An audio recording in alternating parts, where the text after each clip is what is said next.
In the ethereal realm of quantum mechanics, there exists a pair of operators that wield the power to elevate and diminish angular momentum. Greetings, fellow science enthusiasts. Within the realm of quantum mechanics, where the laws of classical physics give way to the whims of uncertainty, angular momentum stands as a fundamental quantity governing the motion of particles. Yet, to navigate this quantum landscape effectively, we must acquaint ourselves with the raising and lowering angular momentum operators. These operators, like skilled craftsmen, sculpt the angular momentum landscape of quantum systems. So join me as we unravel the angular momentum eigen landscape. Okay, so what are we actually trying to do? Well, what we're given is that the raising and lowering operators change the value of m by 1 unit, where L plus gives us to the next state of m plus 1, as denoted here with the m plus 1 and the f. Okay, so f being the eigenstate, an eigenfunction, and a and b are the constants. And then if we lower, so if we apply the lowering operator on this eigenfunction, we get to the next lower state.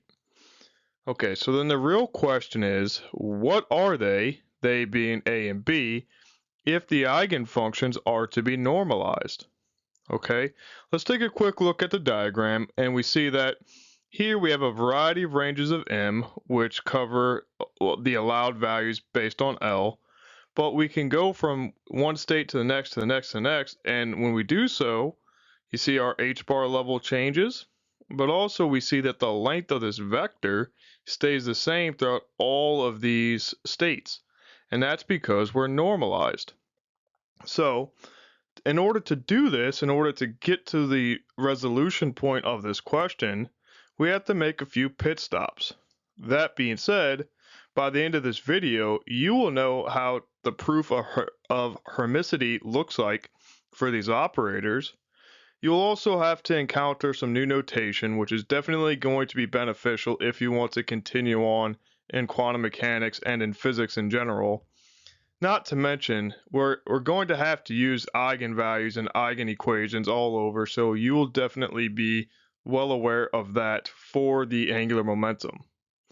And what we'll do is we'll actually have to use the eigenvalues to solve for these constants, so we'll see how cool that is. Lastly, you'll be able to check these constants with the limiting cases.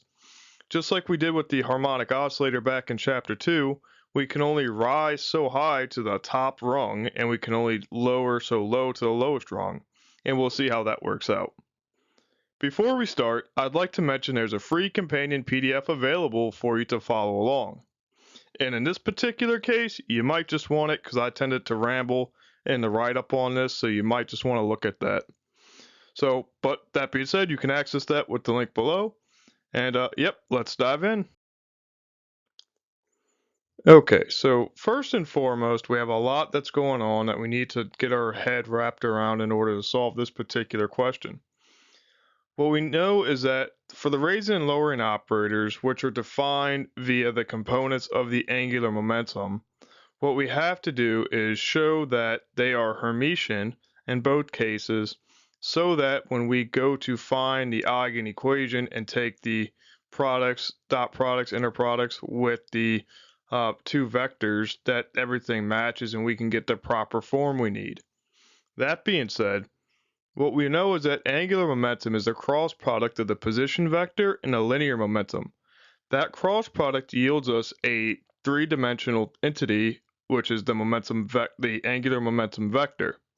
Okay, so what I'm trying to highlight here with this notation is that what our goal is to solve that we have each component of the angular momentum vector is Hermitian. When we do that, then we could use that in the definition of the raising and lowering operators, which will then get us to the result we want. All right, enough rambling. What I'm saying here is that in order to prove Hermiticity, we have to have the operator on the right-hand side equal to the operator on the left-hand side when we bump it over with the dagger. Nothing new. We've seen this kind of setup before multiple times. The only difference now is that we have this mu subscript here, and normally this is an I, J, and K. What I want to be aware of here is that the I is also for the square root of -1, so the complex nature here. And seeing out, we are dealing in the complex realm right now based on how the operators are defined. I chose to substitute the I out for the mu, but much like how this was expressed with other components, the mu or I, j, k is equal 1, 2, 3. That is equal to the x, y, z, or the r, theta, phi. Whatever kind of component you want to use, that's what this is indicative of.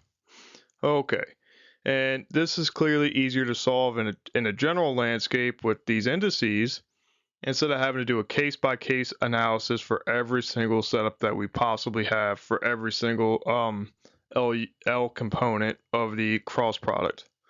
Okay, so plug this into the expectation definition where we see we have F star, L mu, G. The goal is to now plug everything in and see if we can get this to operate on F star all inside the complex conjugate. Okay, so from a classical mechanics perspective, we can introduce a new symbol instead of writing out the components of the cross product, and this symbol is known as the Levi-Civita symbol, so the epsilon ijk. And you might be wondering, well, what the heck is this? And I certainly did when I first saw it. Well, again, we kind of know that we have several components in the cross product, and we would rather do one foul swoop of this than have to go over and over and over every single permutation of components. So this is where this symbol was introduced. And when you execute a cross product, what you notice is that you have a plus minus plus structure from the determinant.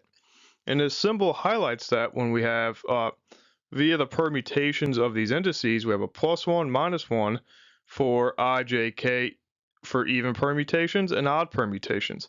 What exactly does this mean? Let's take a look. For even permutations, we go from 1 to 2 to 3. And so anything in this circle works in even permutations. So I can go 1, 2, 3, I can go 2, 3, 1, I can go 3, 1, 2. So long as you move in this circle, you're fine. Okay. Now, conversely, I'm an odd permutation, therefore I have a value of -1 if I go the opposite direction. So if I have a 1, 3, 2, or a 3, 2, 1, or a 2, 1, 3, then I'm a negative. And this kind of makes sense if we look back to the cross product where this is originally introduced. By the way, in the PDF, there's a link to a much better paper that can do much more than I can here. But what this allows us to do is highlight what is replicated in the cross product, because if we look at the x component explicitly, we know that the cross product yields a y and z component. Okay, so if we're looking at component 1 here, if mu is equal to 1, that leaves me with that leaves me with j and k that need to be worked out. J and k have to come in from the x and y components, and that's why we have r and a p here. R coming from a y component and z, and then p coming from a z component. And then of course their switch, because I could have 2, 3, and then 3, 2 be perfectly fine. Nonetheless, all of that little jazz is in the book or in the PDF. Here I'm just highlighting the fact that this symbol is used often and will be better for you to understand now whenever you're trying to do these proofs. All right, so with my ranting now done, let's go ahead and push forward. We see, just like we did in the one-dimensional case, the goal here is to get this p, the momentum operator, which is a derivative of the kr direction or variable. And what we're trying to do is transfer this derivative onto the other function. So let's go ahead and color code and do what we got to do mathematically. We see that we can pull everything out that is a constant, easy peasy. We see that we have blue, blue, green, green, red, red. Noticing that we are now color coordinating to the subscript for the components. Let's go ahead and now use the same trick that we did last time, use integration by parts in order to transfer this derivative to the f and see what that concludes. Well, now that we apply the integration by parts, we successfully see that we transfer the derivative over to the f star from g. Let's also note that in this particular case, f star g, they're both complex functions that live in the Hilbert space that we need. That being said, that goes to 0 because of the fact that it's in Hilbert space. Plus or minus infinity ain't gonna fly, so time to go. That being said, this leaves us with the negative from the integration by parts that we just conveniently put outside for now. What then can happen is a recompilation or trying to restructure this insofar as putting everything that we can, since we know that the Levi-Civita symbol is just a real number. We can put it in h bar over I. We just with the negative sign, we turn that to a positive to make sure it's a conjugate, and then the derivative, of course, doesn't matter. So we can recompact all of this to prove that this now is the same thing. There is a little more work in the manual because of the fact that we have a complex function for these two things. So basically, the derivative of the complex conjugate of the function is the complex conjugate of the derivative. That's all that's trying to prove. It's fine. As you know, derivatives are linear too, so everything works out well. Nonetheless, we show here that we get back to the 𝐬𝐸. So we successfully transferred the operator from G to F, and so we get the result we want, which is 𝐬𝐸 dagger F with the inner product of G. Easy enough to deal with. So we can now confirm that every single component of the angular momentum is indeed Hermitian. And that is a good thing to have. So let's go ahead and recap what we just did. Just to make sure that we're staying on track, we showed and dealt with the new notation. Thankfully, the symbol helps us so we don't have to do anything else. And we showed Hermiticity for at least the first part, with just making sure the components were Hermitian. Okay, and that should make sense because the components of L are made up of H and P, so are made up of R and P, which we know are Hermitian, so everything's looking good. Let's go check our case 2 now. Alright, so, well, as you see, welcome to stop number 2. We still need to define the operators, raising and lowering, and make sure that they are themselves Hermitian. So we need to prove explicitly that the operator of plus minus is the Hermitian conjugate of the minusing or plus or the inverse operation set. So it doesn't really matter which one you want. You just need to make sure that they're Hermitian conjugates. So if I have a plus on this side, I have a minus with the dagger, minus I have a plus with the dagger. Doesn't matter which order you prove, just make sure you prove that that relationship holds. So what do we go? Go back to our inner products. That being said, we normally, since we're dealing in operators, we can use this bracket notation a little bit easier, where this operator acts on G. The book has talked about this to an extensive length. But to me, this makes it a little more clear how we can execute this because we can substitute the definition of these operators in, as we see here, where this is what I was talking about with the mu subscript. The fact that the raising and lowering operators are defined as Lx plus or minus ILy, the I needs to be handled as the complex number, so be aware.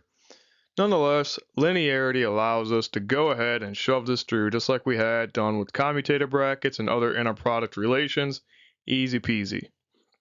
We see here that now from the Lx here, we have the dagger because we just showed in the last part that every component was its own Hermitian conjugate or was Hermitian itself. So we're good there. Plus or minus I, keep that with. Ly is also Hermitian, so go ahead, put that there. You're good to go. Now recombine as we did there. Go ahead and flip the notation sign here just to make sure you're the conjugate there. Put that outside. Just be aware whenever you're maneuvering with this dagger, the dagger does mean conjugate transpose, so dimensionality will matter if you've dealt with linear algebra and matrices. That should ring a bell. Just be aware. It will come up in due time. Nonetheless, we finally conclude that we get back what we wanted, which is that L plus or minus is equal to L minus plus with the dagger.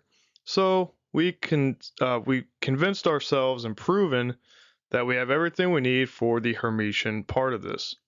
Not only did we cover the notation and Hermiticity, we now add to our checklist of the second part of Hermitian, so we are good to go to proceed to the heart of this question. So finally, we get to stop number 3. Now we can actually get rid of all the background rambling and actually dive into something fun. Okay, that being said, we were given a relationship upon which these eigenvectors, or rather these eigenstates with the values and vectors were found using the square of the momentum and the LZ. So what we're told in the book is that this equation came about where the plus or minus relationship comes from here. So we can solve for this plus or minus with the raising and lowering operators and get an equation where we have L plus, or excuse me, where we have L squared and then LZ, and we know that those are eigenequations themselves, and we know what their eigenvalues are. Blah.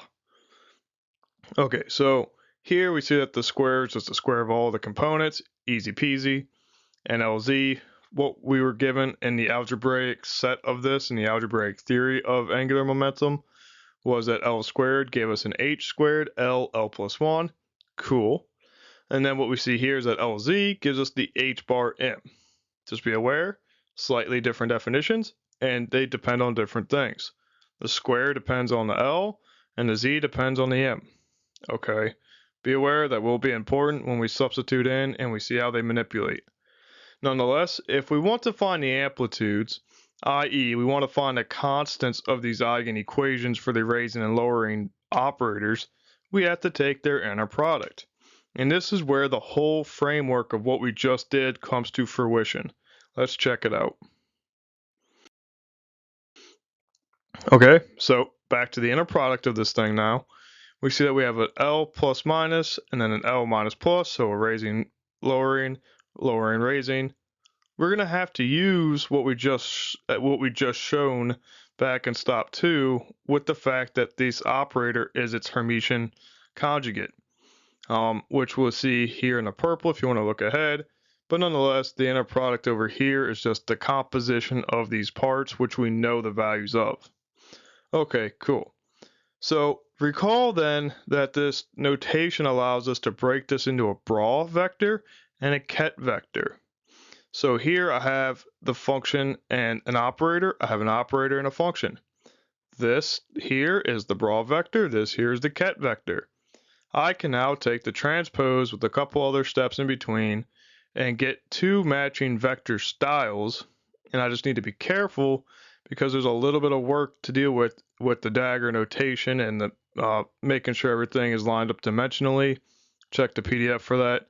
But nonetheless, I now get to a situation where I have this operator on this state and this operator on this state, and they're the same thing with the complex conjugate. So this should kind of look familiar, just like we had done with everything with the normalization, A star A, things of that nature. We want to make sure that we have two things that are the same form and that we can evaluate in due time. All right, that's our left-hand side. The right-hand side is where we can make our simplifications. So linearity, split it up. Now that we split it up, all the constants staying out, minus signs, plus or minus, etc. What we see here is that we have L operating on the state, and we know what the values are. That goes to this. We have LZ operating twice on the FML state, so that gives us this result as stated last time. Similarly, LZ applies once, so good to go there. Now that we know that these are just nothing but numerical constants, bring them outside the inner product, and we're good. We see here that this inner product is 1, 1, 1 for the normalized eigenfunctions. Cool, cool, cool. Easy enough to deal with.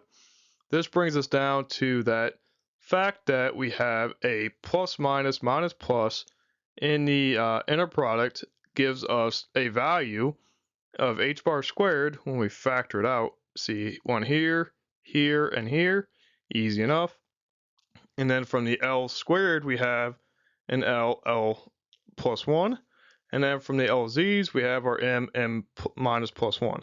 Pretty symmetric forms, really. Sometimes it's not always stated like this. Sometimes this is a m minus l and then m minus l plus 1, something like that. There's other forms that you could simplify with. Nonetheless, we now need to move on to our next pit stop, and that would be stop number 4, which is we need to now segment these into two cases where we can read it line by line. You see here in the second line, we have a minus plus and a minus plus. So let's read the top line of these operators to give us the lowering operator and see what this equates to. All right, so checkpoint. We got our notation down and we proved Hermiticity. Now we involved the eigenvalues from the Eigen-equations before, and we're ready to go.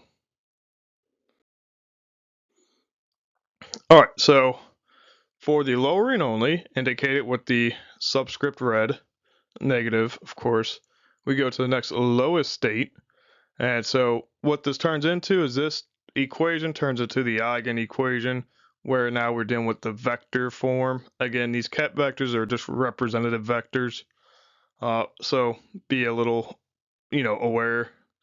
This just makes it easy, explicitly so, to see what happens when you put a case-to-case matches. As we saw in the form, we had an L minus plus on F of ML, but that leads to a BML and an F of M minus L, and that's what we see here in the bracket and here in the bracket. And then, of course, we're equal to what we found once we substituted in those other eigenvalues from the Eigen-equations that we had for L squared and LZ. Cool beans. Now we just need to simplify this left-hand side. And this is what I was talking about, where it gets a little hectic when the fact that you have to simplify using the inner product definitions with the vectors being dotted. So just be aware that the dagger here makes the transpose and things of that come together in a little weird way, but blah, blah, blah. You can go read up on that in the PDF.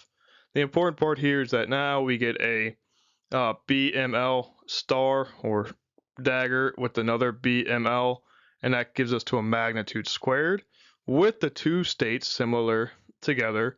And we know this was the whole point of setting up everything that we did in the previous two slides to get us to the fact that we are now matching similar states. That was the whole point of finding the fact that the raising and lowering operators were conjugates of each other so that we could switch them and evaluate the same state simultaneously, because we know that this inner product for a normalized wave or a normalized eigenfunction goes to 1. Perfect, perfect, perfect. So we finally conclude that all of that bantering I just did proved that we get a BML squared. Cool. We know that that's our left-hand side, but our right-hand side is equal to a square of a lot of cool things. Take the square root. We see we get our h bar out again, kind of expected. And we see that we have a composition of L and M, where the lowering takes the difference of the M and 1. And we'll see that, as you probably expect, the next thing is going to look just the opposite. Okay, welcome to stop number 5, where we put together the raising. Again, now look at the lower of the lines from the previous slide, or previous two slides, and now we'll evaluate the plus sign for the raising operator. Again, same motif, follow it through. We get here, we get the conjugate down here, conjugate pairing to get us the magnitude squared, easy money. Now we see here that we don't have a minus sign between the M and 1, we have a plus sign. And that makes sense. We go to M plus 1 here, and we went to M minus 1 there. So everything is making sense. Let's not take for granted how much work it took to get here, but let's be aware that these results are quickly accessible to us, and we definitely need that as we go through different levels of L and M. So let's get our heads cleared up real quick with the checkpoints. We showed the notation and Hermiticity or Hermitian with the eigenvalue statements, and now we've shown from those eigenvalues that we can find the constants for the eigenfunctions that are normalized. Whew, that was a lot of work. Still not done quite yet, though. We got one more stop to go. As promised, we are at our final stop. I know, I'm excited too. That being said, this is just proving the edge cases or the limiting cases of this system. Much like we did with the harmonic oscillator, the lowest low and the highest high have to be there. If we evaluate this at the boundary of the M limits, where M is equal to negative L, what we see here is that the lowering of the negative L brings us to a whopping, plug everything in, factor out the negatives, cancel. Ooh, look, we got a duplicate pair with the minus sign, so that goes to 0. Therefore, we cannot lower anything lower than our lowest state because they go to 0. Cool. That is our self-truncation in this setup that we have for the algebraic stuff. But, we can't have nice things always. There's a little more caveat to deal with the algebraic form and the and another form where we can get plus or minus, plus integers and half integers, which will definitely come up with spins here in the next section. Nonetheless, our highest high we can't go over for the same reason.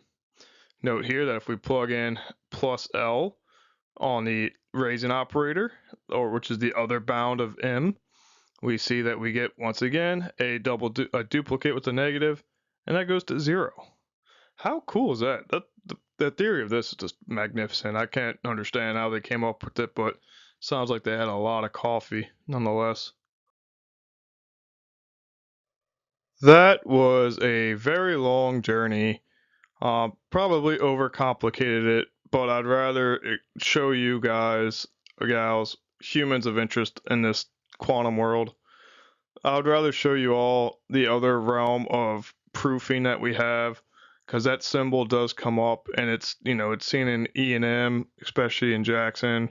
It's seen in a lot of other contexts. So, just to summarize real quick, I know we had the checkpoints, but we talked about the notation with the Levi symbol and what that can do for you, especially with the cyclic permutations.